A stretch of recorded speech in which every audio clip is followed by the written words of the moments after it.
Early in the 1980s, a charismatic leader arose in Miami.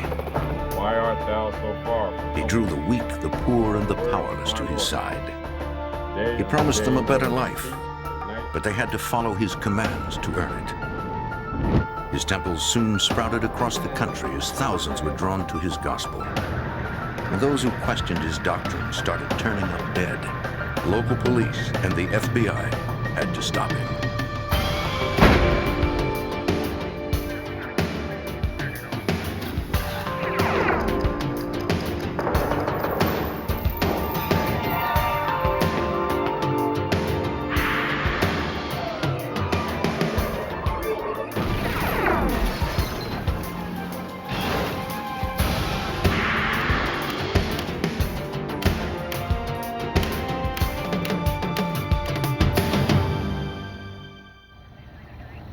In Miami, the discovery of a mutilated body sent investigators on the trail of a deadly cult. But agents found a wall of silence around the cult's members. Potential witnesses, terrified of reprisals, refused to talk. I'm Jim Kallstrom, former head of the FBI's New York office. It would take a massive operation involving 120 agents in 7 cities to bring down a deranged fanatic who believed he was God.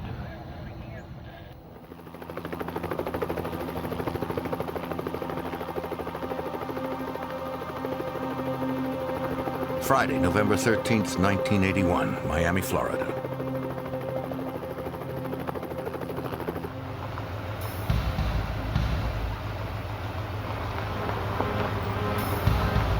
On the outskirts of the city, a construction foreman was checking his work site.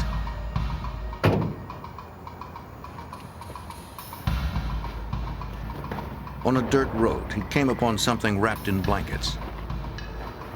It was a body. He called police.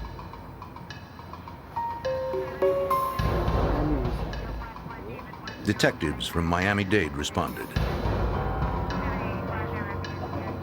The foreman said he hadn't seen the body when he passed by earlier that morning. What's happening? Got a problem here. The body must have been laid there recently. What?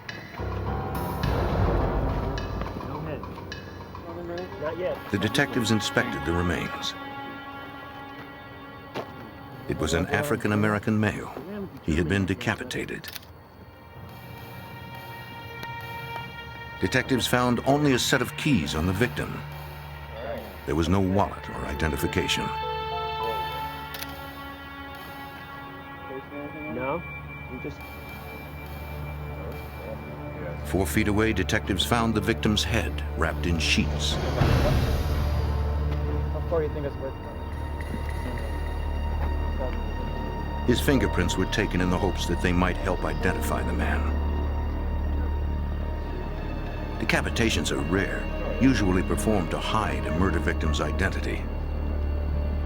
According to Detective John King, that wasn't the motive here. There was no attempt to hide or prevent identification because they left the head actually on the scene. Usually if you're going to try to prevent an identification from being made, you would take other body parts such as the hands or the head also. It seems like it was more ritualistic than anything else, how he was killed. The victim's face was badly damaged. Visual identification would be difficult. And unless the man's fingerprints were on record, investigators would have no way of identifying him from his prints. Perhaps the autopsy could tell them more. The medical examiner determined that the victim had been severely beaten before his decapitation. His nose was bloodied, his teeth were broken, and his eyes were swollen shut. His wrists showed ligature marks, and sneaker tread marks on his body suggested he'd been kicked. On the back of his neck, the medical examiner found evidence of repeated blows from a dull blade. On the right side, yeah, up in the stomach. Decapitation. It had been a large weapon, perhaps a machete.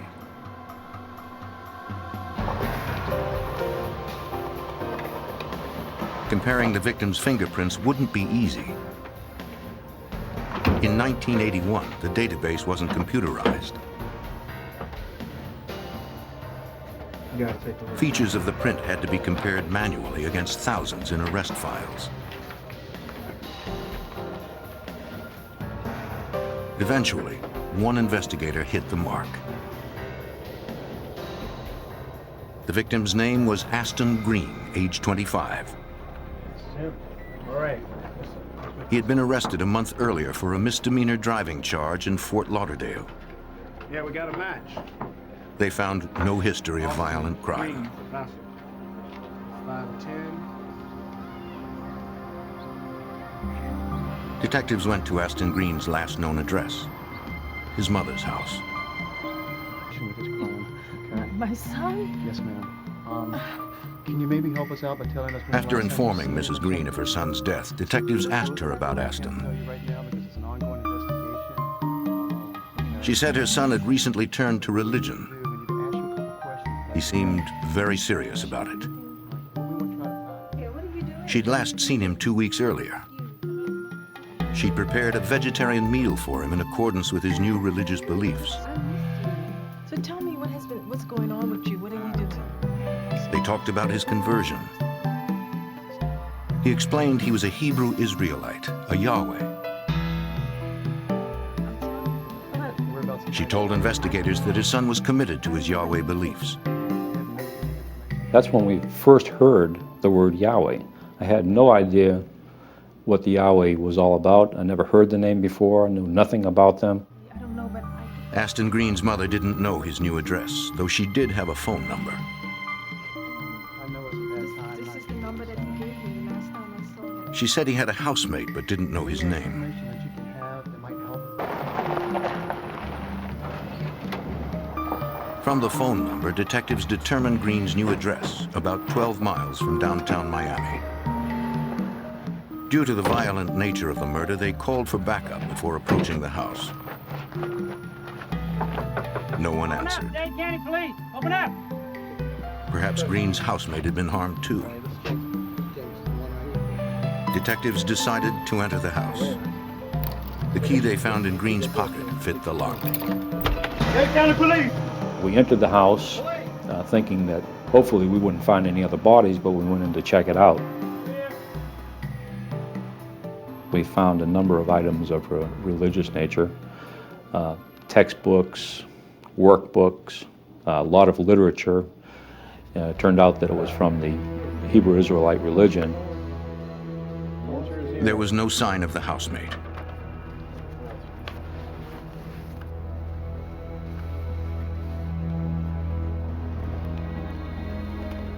We also found a machete that was tucked to the side of one of the sofas in the residence. We immediately became interested in the machete because that could be a weapon to decapitate somebody. The machete appeared to be clean. Investigators continued their search. By the door, they found a phone number.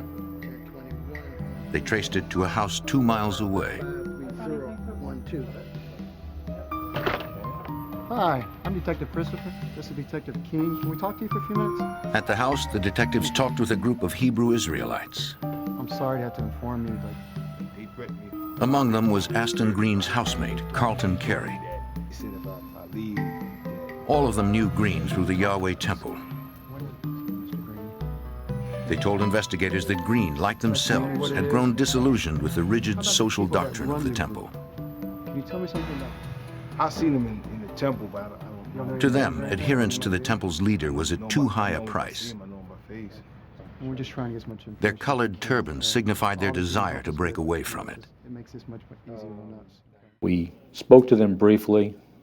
We got a little bit of background information on the temple and what it was all about.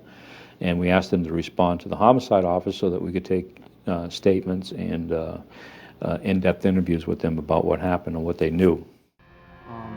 Several suggested that the killers were probably zealous members of the Yahweh temple who wanted to silence those who questioned the doctrine. Most were afraid to say more, especially to police. They were already branded dissenters. They feared any further disobedience could be punished by death.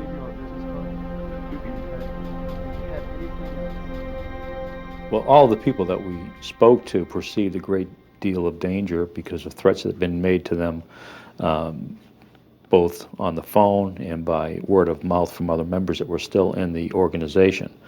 They were concerned for their safety, and the death of Aston Green certainly confirmed this. The next day, Green's housemates came to the police station to talk.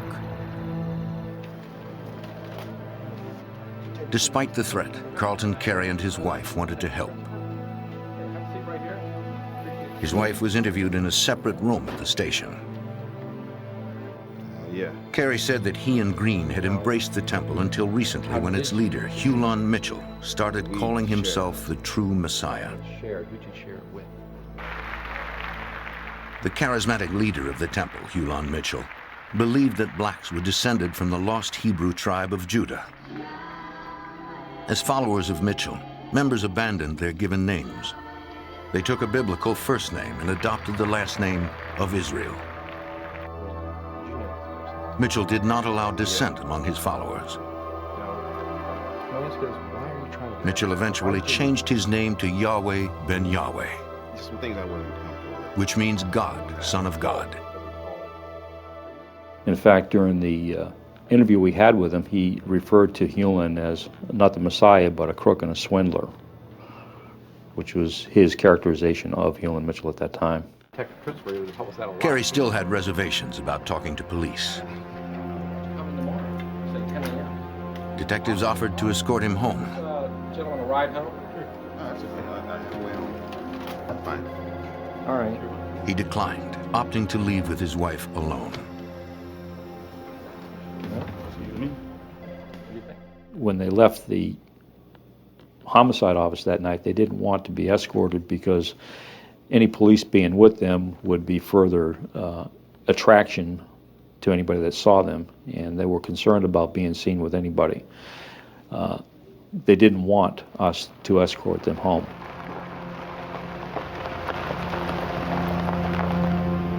Carey and his wife took a winding route home to make sure no one had followed them.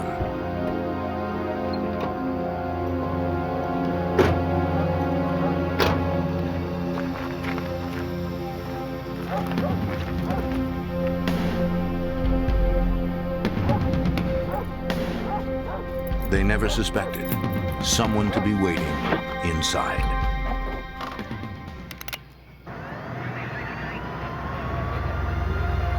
As Miami police investigated the beheading of a dissident member of a religious group, 2 informants were ambushed in their home. Carlton Carey had been shot to death. His wife, Mildred Banks, had also been shot, then her throat was slashed. She barely clung to life. Like the beheading victim, the 2 were dissident members of the Hebrew Israelites.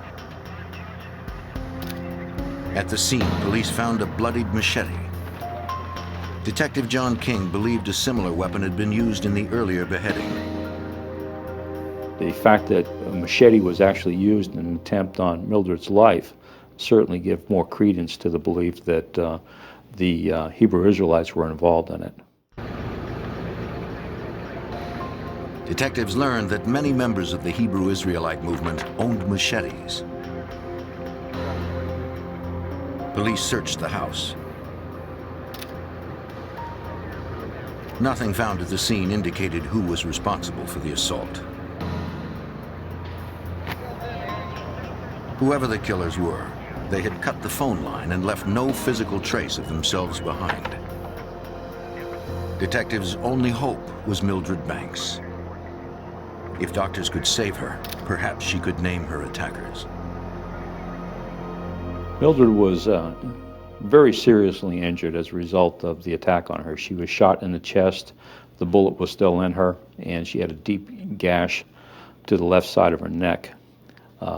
She was given a very low probability of surviving those injuries. Police waited several days to see if she would survive surgery. Without her description of events, investigators had little hope of solving the case.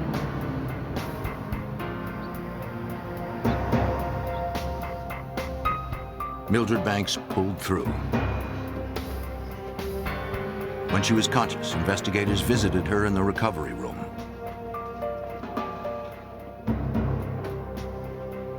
Though critically wounded, she was able to answer questions from the police. She said that she and her husband had driven by their house several times to be sure no one had followed them. They saw no one, so they went inside.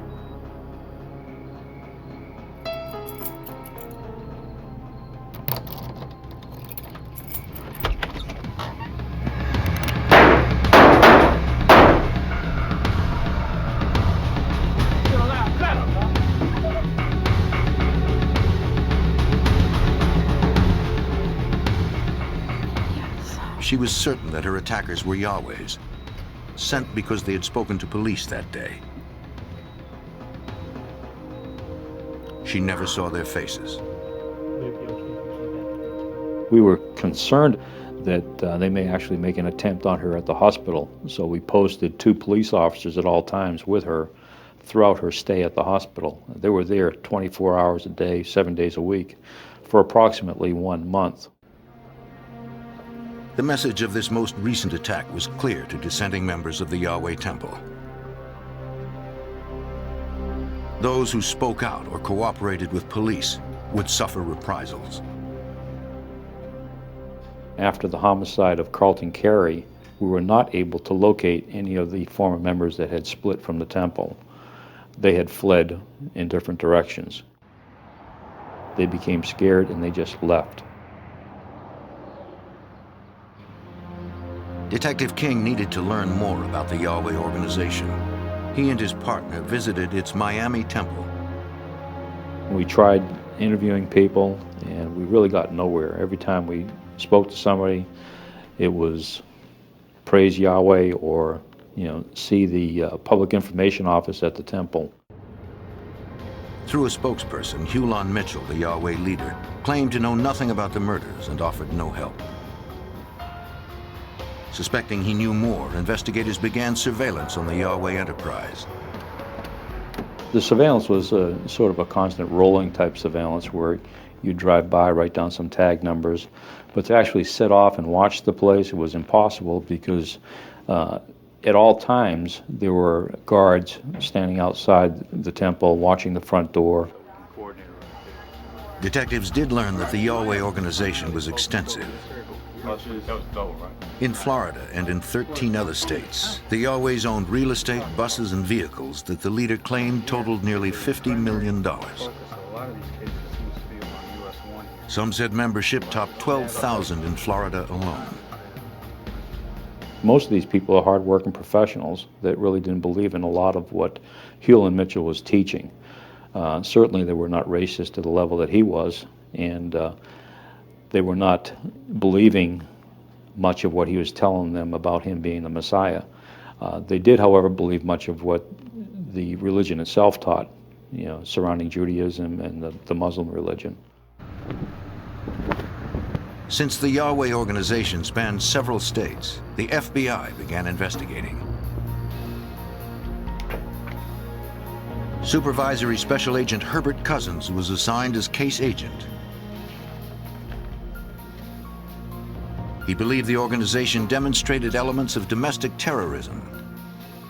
Domestic terrorism investigations are conducted in a group of individuals who engage in criminal activities to further their social or political goal.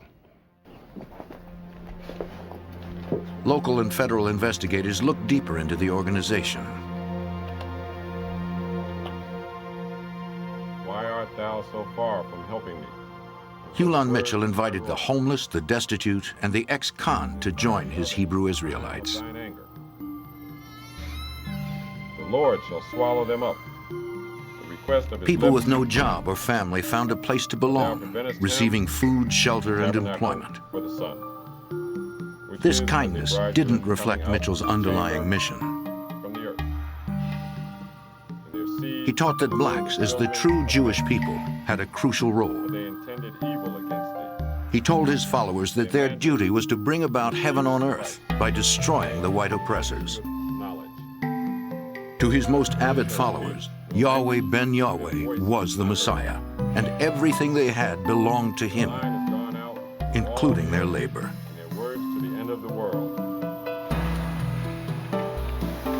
To raise revenue, the Yahwehs manufactured and packaged their own hair care products, tonics, beverages, t-shirts, wine, and more. The merchandise was shipped to his network of temples all over the country.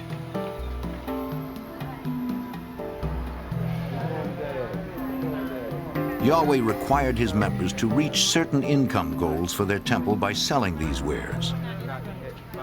In turn, the temple fed and sheltered them, and even educated their children. Despite the allegations of violence and his thinly veiled message of hate, Mitchell's temple continued to prosper and spread. According to Assistant U.S. Attorney Richard Scruggs, the general public was unclear about Mitchell's true intentions. The Yahwehs in the early 80s had been amassing power and property, and they had a kind of a dual reputation. People saw them as a somewhat scary group that they knew were preaching hatred and violence, but at the same time, they outwardly appeared to be quiet, well-behaved, mannered, and they would go in and buy these properties in distressed neighborhoods and actually clean them up. Not everyone welcomed their presence in the neighborhood. In May 1986, people in Delray, Florida, drove them out. At around 2 a.m. the same night, the neighborhood was firebombed. The fire destroyed the entire block and injured 1 adult and 3 children, including a 9-month-old infant. Police suspected Yahweh members were responsible.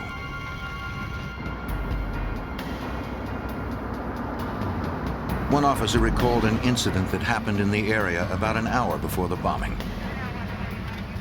While cruising the neighborhood, he spotted some men dressed in black standing near a van. The area reeked of gasoline. The men seemed suspicious, but they weren't doing anything illegal. They claimed they were having engine trouble. He took down the license plate number and left.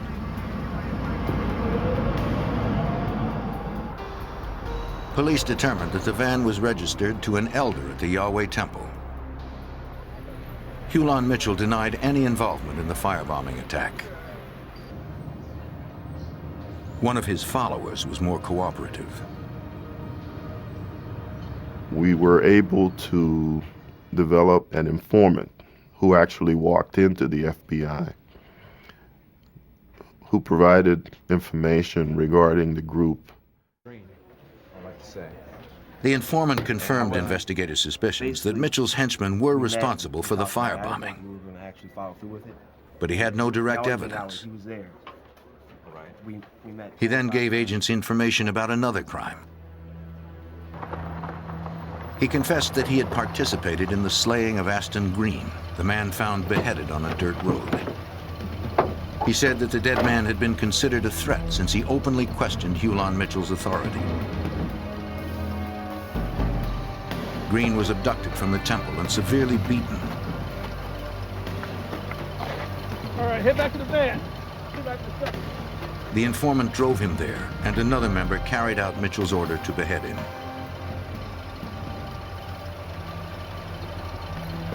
All right, let's go, let's go!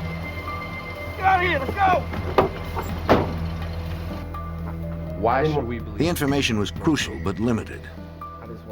investigators still had no physical evidence tying Hulan Mitchell to Green's murder.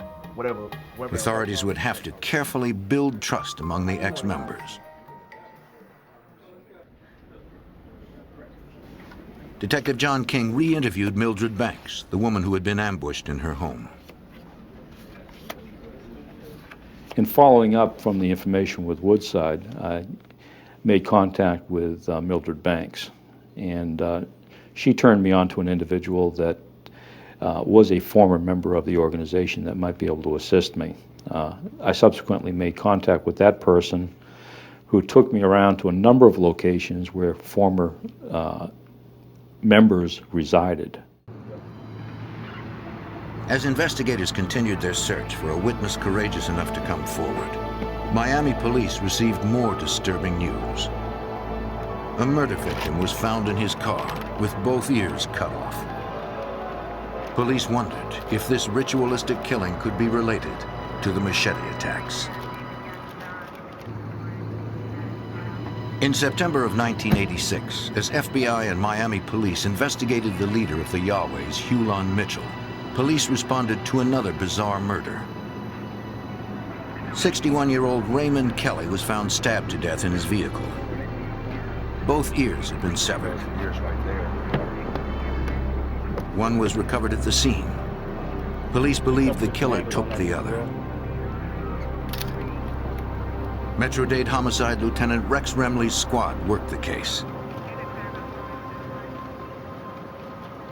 In the Dade County area, we had experienced a number of cases in which victims had been murdered and there was an ear missing. In several of those cases, it appeared that it may be the same perpetrator that had committed the crime. To investigators, it looked as if Kelly had been drinking just prior to his death. Detectives collected several sets of prints from the vehicle. But what investigators found missing from the car held greater importance. According to the victim's wife, he always kept a .38 revolver in his glove compartment. Now it was gone.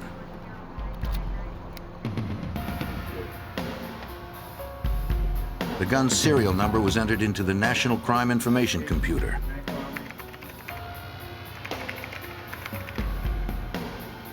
If the gun turned up anywhere in the country, Miami-Dade police would be notified. Weeks later, police in Opelika, a suburb of Miami, responded to emergency calls from residents of an apartment complex. It was an apartment complex that had recently been taken under siege, for lack of a better term, by the Yahwehs. Tenants who lived there called it the Dirt Road Apartments. A low-income housing project, some local residents considered it an eyesore. Many were delighted when the Yahweh leader Hulan Mitchell bought the property. Dirt Road residents were not. Unfortunately for the residents, their idea of taking the building over was to actually move the residents out, and sometimes, according to the residents, that was by force, where the Yahwehs would actually come into their apartments and remove furniture and belongings while the people objected but had no real way to stop these individuals. The Yahweh's strong-arm eviction efforts made the TV news. One resident, Anthony Brown, was particularly outspoken. I'm gonna stay here until I get eviction notice. I don't care what they say. I do, because they ain't going in. Just simple as that. He cursed the Yahweh's leader, Hulan Mitchell. Stand around and look. Investigators knew that Mitchell didn't tolerate public criticism. Witnesses told police that tensions at the apartments continued after night fell.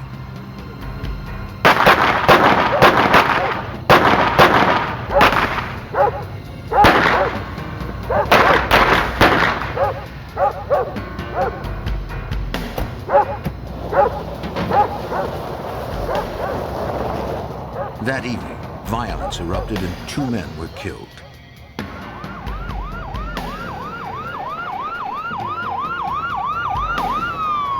Police responded to the double murder.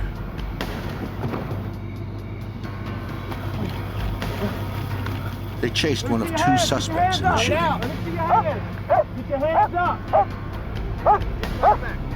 A canine unit tracked down the man.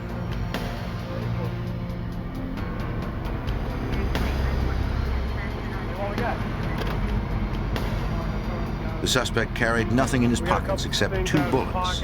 We got the bullets out of his left pocket. Nearby, police recovered a .38 caliber revolver. It was not the murder weapon.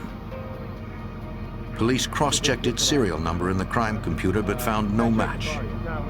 Your room right here. Just keep an eye on you for this. The suspect was arrested and taken to the Opelika police station.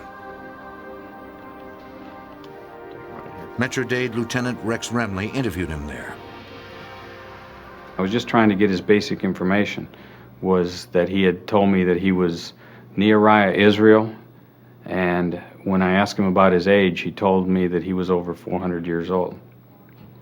So that's the type of individual that I was dealing with. The name he gave was a Yahweh name, and police found Yahweh clothing in the car he had used to flee. Police suspected that he had been sent to silence those who had spoken out against the Yahwehs. A fingerprint match revealed that the suspect's real name was Robert Rosier. He had spent time in prison for burglary and car theft. Lieutenant Remley also learned that he was a former football player in the National Football League. He then began to have problems after he had left his football career. He had a history that went from crimes in Maryland to crimes in San Francisco area to crimes in Dade County. So he had an extensive past. Rosier's arrest marked the first time an active member of Hulon Mitchell's group was caught at a crime scene. Though they could only charge Rosier with loitering and prowling, authorities suspected he was guilty of much more.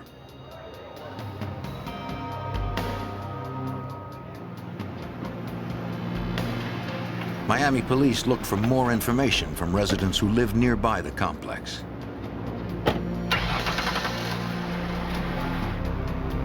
Most residents were reluctant, but several came forward. We were able to determine that Mr. Rosier had in fact been involved in chasing Mr. Brown across the field. He was present, it was our feeling, when the shots were fired where Mr. Brown was killed, and that he had also attempted to flee from the scene. He was charged that morning with the murder of Mr. Brown.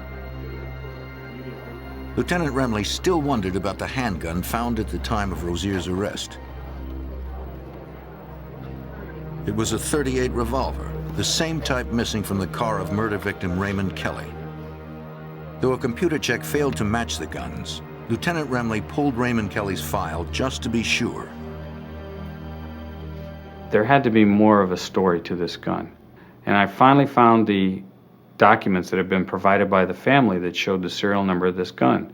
When I checked it, I was amazed to see that it was the exact same gun that we had impounded at Opelika that night. Unfortunately, when the gun had been entered into the computer, one of the digits had been displaced in some way, and therefore when we ran the gun found at the scene of the murder in Opelika, it did not show as being Raymond Kelly's stolen weapon. Robert Rosier was now connected to the murder of Raymond Kelly. Prints lifted from Kelly's vehicle matched Rosier's. His fingerprint was found at another slashed-ear murder as well. Investigators had enough evidence to charge him with 2 slashed-ear murders and the double murder at the Dirt Road Apartments. Rosier found himself facing 4 first-degree murder charges, and very likely, the death penalty.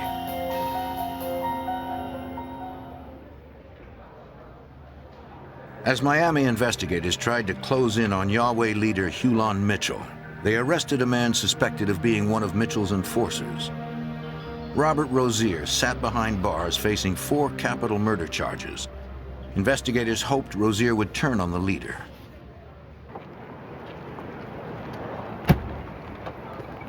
The Yahwehs and their organization became the target of public scrutiny.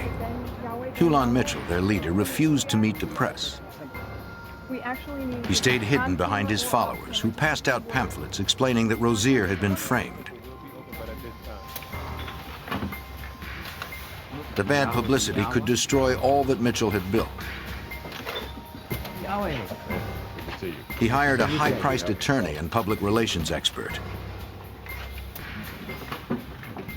It was Mitchell's first step in creating a new image for his organization.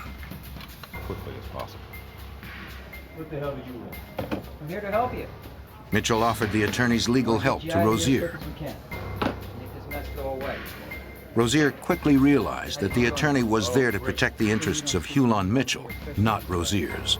Just talk to me.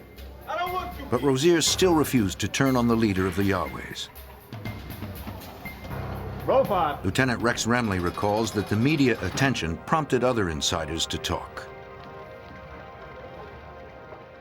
The media brought out different stories about people that had been inside the organization who wanted to speak about what had occurred. And it also brought other people to law enforcement who, for maybe the first time, realized that there was a significant reason at this point that people were being killed, and it was time to come forward and tell what you knew. Right. Investigators got a call from Oklahoma. One of Hulan Mitchell's relatives wanted to talk. She told them she'd witnessed a martial arts expert from New Orleans beaten to death by Yahwehs in 1983. She said Mitchell had ordered the beating. The young man's name was Leonard Dupree. Dupree was killed because Hulan Mitchell believed the man had been disrespectful. He changed his name.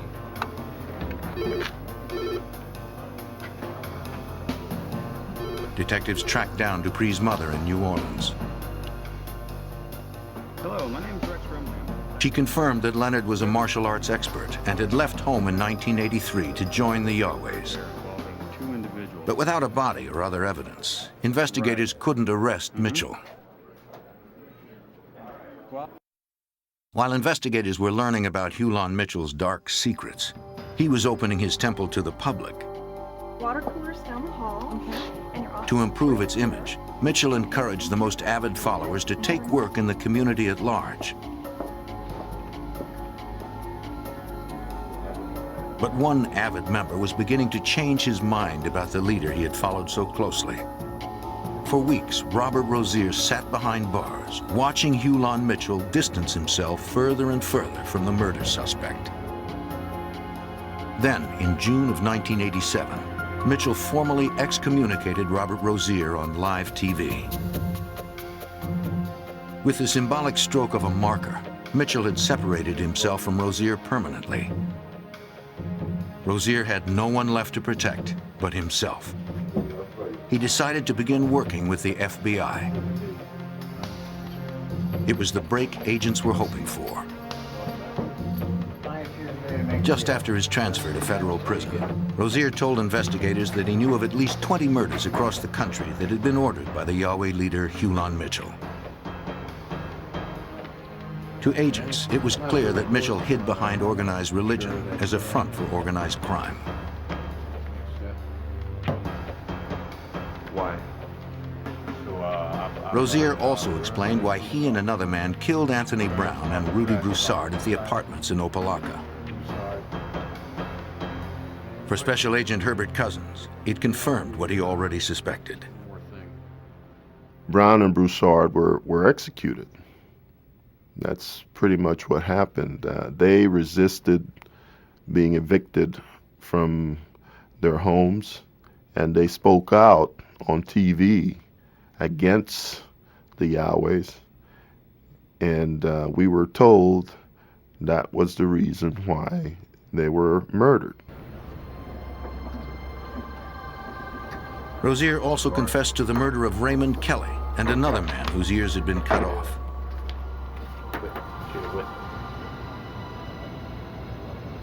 Rosier told agents that the Yahweh leader directed him to kill as many white devils as possible and to return with an ear as proof.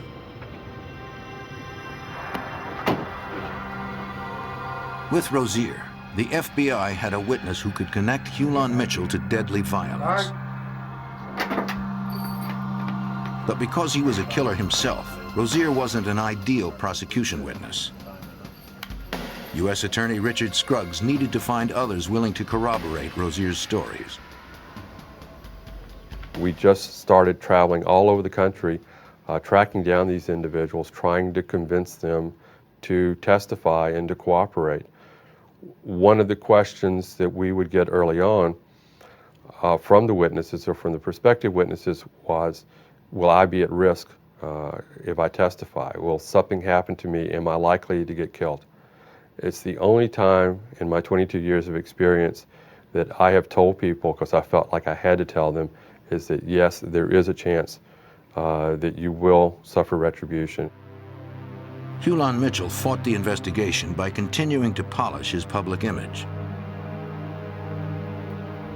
I'd like everybody to give a nice warm welcome. He continued to turn distressed buildings into gleaming properties. The opening of the store. As Yahweh ben Yahweh, he toned down his anti-white message and made large contributions to popular causes. I think it'll make the area a better place. Watching Yahweh become stronger and stronger, and watching him become more and more accepted by the community, I, as well as all of the investigators, felt he had to be stopped.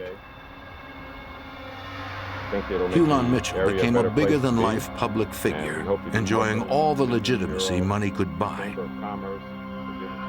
He seemed unstoppable.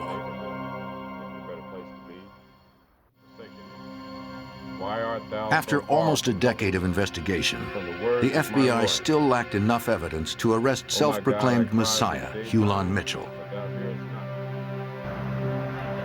Intimidation and murder had silenced most who dared to speak out against him. Assistant U.S. Attorney Richard Scruggs had a difficult time persuading members to overcome their fear.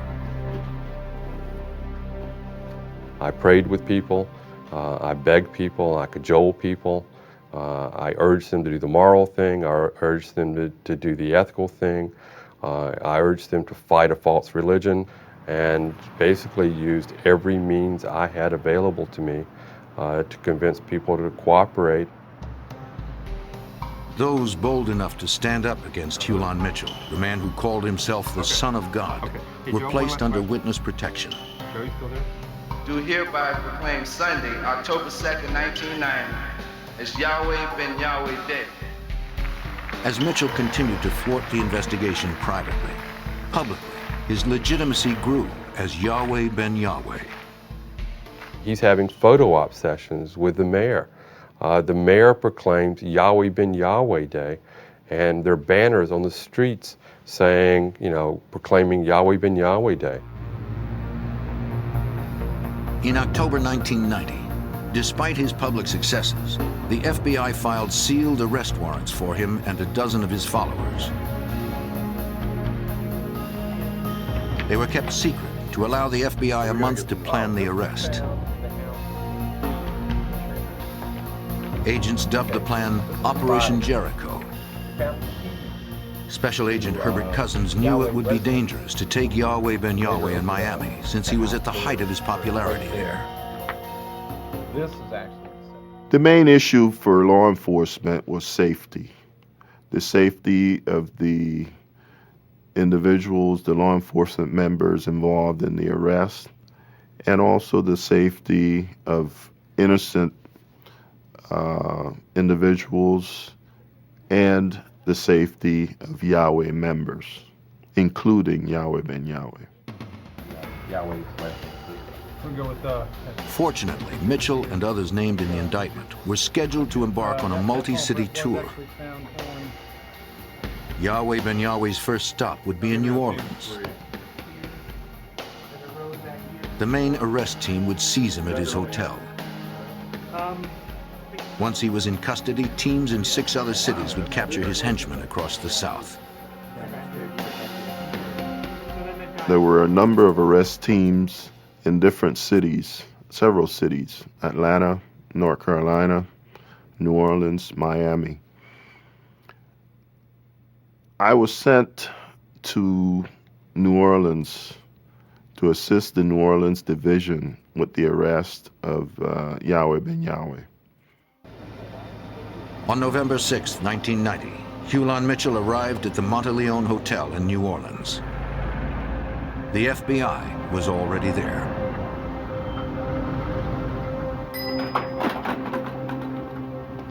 The meeting went well. To track Mitchell's movements, undercover agents were posted on every floor. They're coming up now. They're coming up. Throughout the South, teams took their positions outside Yahweh temples and waited for orders from Miami. Success depended on an unbroken flow of communication. The agents in Miami coordinated the entire operation. Everybody's ready to go. At 3 a.m., everyone was in place. They gave New Orleans the go-ahead. Agents in the hotel called Mitchell's room. The first instruction was that he instruct his bodyguard to turn himself into the agents who were waiting down the hall.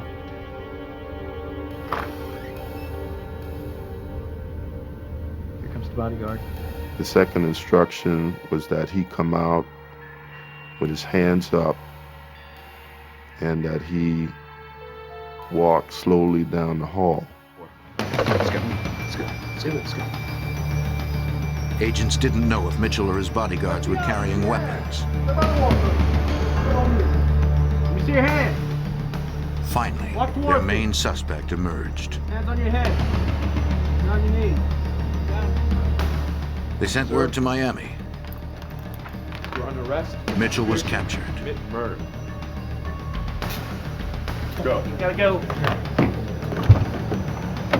The other teams swarmed in, arresting the criminal members of Mitchell's temple. Get down! Down! Get out of here! Next passenger! Open the side door! Step to the rear of the van! In a matter of minutes, scores of agents mobilized to capture a dozen suspects across hundreds of miles. Make a form of line. Stand beside each other. No one was hurt. We accomplished our goal. We arrested as many individuals as we could identify during the operation, and that's why I believe it was very successful. Hulan Mitchell was charged with extortion, conspiracy, and murder in aid of racketeering. Prosecutor Scruggs believed he was still dangerous. We found out that there was actually a hit team of 5 individuals who were stalking us, trying to find out where we were so that they could kill us upon the orders of Yahweh ben Yahweh. At trial, his intimidation even penetrated the jury. We knew there were serious problems. We knew people were scared. Several jurors actually got dismissed prior to deliberations because they were scared to go back and deliberate. Perhaps it was fear that caused what prosecutors considered only a partial victory.